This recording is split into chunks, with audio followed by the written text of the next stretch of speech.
नमस्कार, मैं हूं अजय शर्मा और आप देख रहे हैं डेमोक्रेसी मॉनिटर।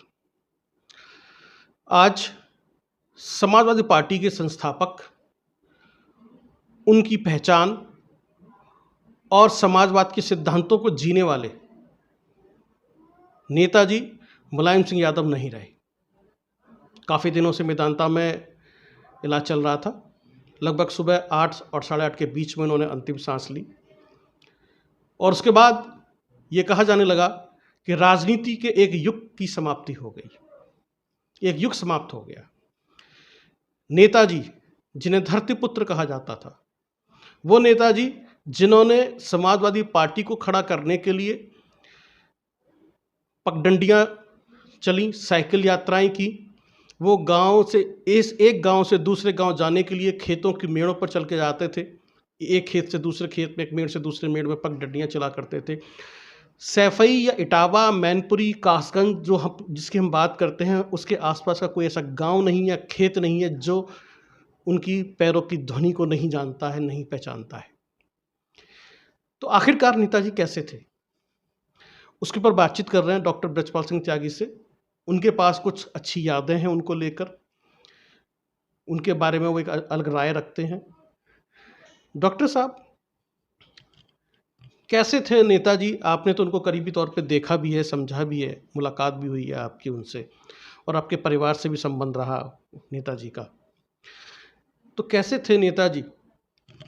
जो मुझे बताया गया नेताजी के बारे में और जो मैंने देखा पर्सनली, अब वो ये है जो बहुत ही अच्छा गुण किसी व्यक्ति का होना चाहिए कि जिससे वो एक बार मिले या जिससे एक बार परिचय हुआ तो वो उसको नाम से आवाज़ लगाते थे, नाम से जानते थे। अब आप ये देखिए कि एक नेता जिसको हज़ारों लोग एक दिन में मिलते हैं और वो हज़ार लोगों के नाम याद रखें और नाम से बुलाएं अपने कार्यकर्ता को, अपने जानने वालों को, ऐसा मैंने आज तक कोई नेता नहीं देखा और ना सुना। मुलायम सिंह जी, माननीय नेताजी हमारे मौसा जी, जीजा जी के फादर के फ्रेंड थे। वो भी एमएलसी थे लोकदल से और ये भी लोकदल से एमएलसी थे। तो ये दोनों बहुत नज़दीक थे और इनके बारे में मौसा जी भी यही बात किया करते थे और वो इसको मजाक में बोला करते थे कई बार कि यार नेताजी को इतने नाम याद रहते हैं और हम अगर 100 आदमी से मिलते हैं तो हम आधों के नाम भूल जाते हैं। तो तब इस बात को कह के उनको ईर्ष्या सी होती थी कि मैं नेताजी जैसा क्यों नहीं हूँ कि मुझे सारी चीज़ें याद रहें। वो चीज़ अभी तक मैं वो जैसे याद भी करता हूँ तो मुझे सिरहन सी होती है कि एक ऐसा युग और एक ऐसा नेता जो एक बार किसी से मिला, उसका नाम याद है, उसकी सूरत याद है और उसको नाम से बुलाते हैं, बहुत ही मुश्किल से मिलता है। और ये जो क्षति है, ये बहुत ही भयानक क्षति है हमारे देश के लिए, बहुत ज़्यादा क्षति है। ऐसे नेता अगर हमारे देश में होंगे तो बहुत हमारा देश तरक्की करेगा और ऊंचाइयों को छुएगा।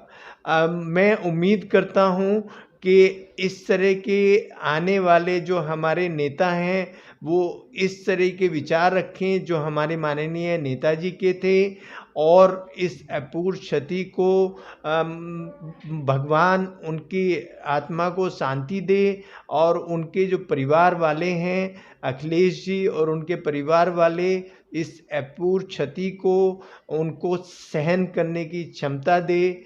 और मैं ये गुजारिश करूँगा सभी समाजवादी वाले जितने भी नेता हैं कि अगर उनके इस विचार को ही वो पकड़ लें जो उनकी याददाश्त थी तो वो बहुत ही अच्छा काम रहेगा। और मैं तो सभी नेताओं को ये बोलूँगा कि ये चीज़ें उनके दिल में होनी चाहिए।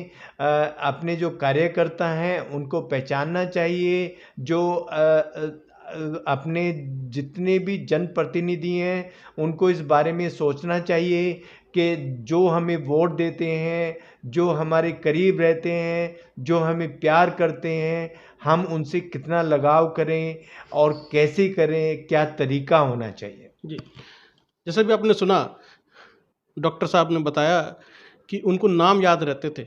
हमने भी सुना है, वो मंच से खड़े होकर अपने कार्यकर्ताओं को बुलाते थे नाम से और वहीं से डाँट भी देते थे।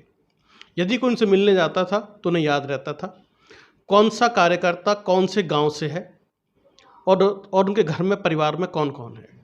तो ऐसी उनकी याददाश्त थी और यही उन एक संबंध स्थापित होता था कार्यकर्ता के बीच में और नेताजी के बीच में, कि हाँ, उन्हें लगता था हाँ, कि ये हमारे अपने हैं, ये हमें नाम से पुकारते हैं और जो भी उनसे मिलने जाता था उनको कभी निराश नहीं करते थे। ऐसे थे नेताजी, ज़मीन से जुड़े रहे, 3 बार मुख्यमंत्री रहे, 1 बार रक्षा मंत्री रहे। ऐसे धरती पुत्र, ऐसे नेताजी मुलायम सिंह यादव का चले जाना वाक़ई भारतीय राजनीति में एक युग की समाप्ति के समान है। इसकी क्षति पूर्ति तो नहीं हो सकती है, लेकिन फिर भी उनकी कमी हमेशा महसूस होती रहेगी और वो हमेशा लोगों के बीच ज़िंदा रहेंगे अपने विचारों से और अपने सिद्धांतों के ज़रिए। धन्यवाद।